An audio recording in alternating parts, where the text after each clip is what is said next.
Hi guys, welcome sa ating Facebook page, Arabina TV and Team Platino sa ating YouTube channel. So ituturo ko sa inyo guys kung paano mag-ayos nitong bulok na window sill. So nakita nyo, bulok na yung kahoy. Dahil ito, crack ito dati at napapasokan ng tubig. Kaya siya nabulok. So ang product lang na gagamitin natin ay ito.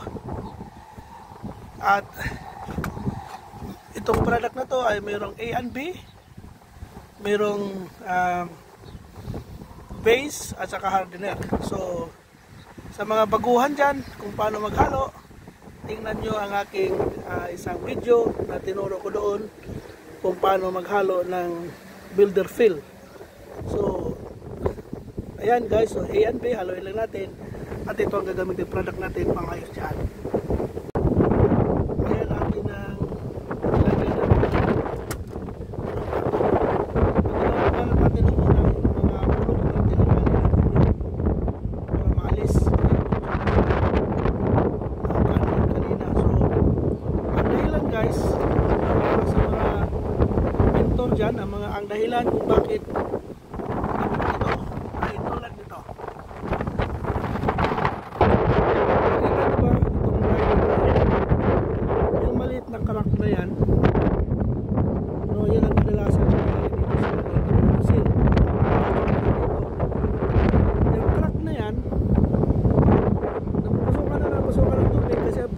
natuklap na. Kaya ang nangyari, lumala ito ay lumambot na lumambot. So ayan guys, nabasa kasi kaya sa lumambot na lumambot. So ganun ang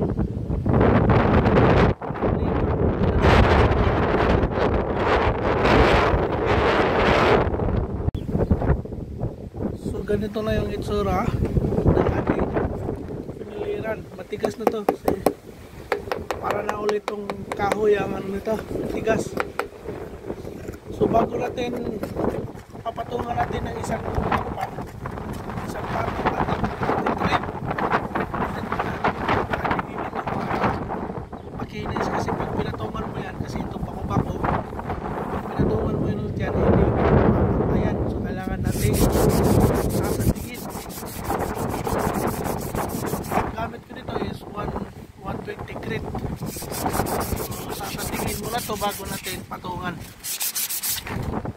Ayan guys, nasanding na yan. So ito, sumot na to. So meron lang tayo dito kunting gap na hindi natin pwedeng i-an na to, i-filler. At dito medyo malalim pa yan, sa pantay. So ito ang kailangan nating pantayin. At pagkatapos nating mapantayan, itong gap na yan dito sa gilid ay ating sisilikonan. Ayan, nalagyan ulit natin ng panibagong filler para mapantay dito. Tapos sasandingin natin ulit. Yan na yon. So itong mga gap na to ay atin lang lalagyan ng silikon mamaya.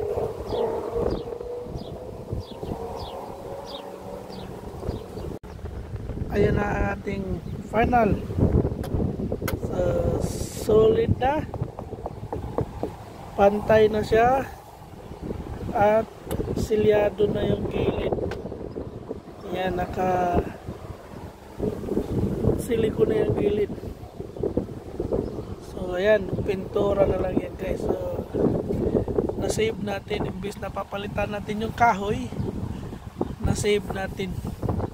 Pag pintura yan, tatagal ulit yan ng 10 taon. So tulad nito, bago pinalitan nila, siguro bulok ito eh.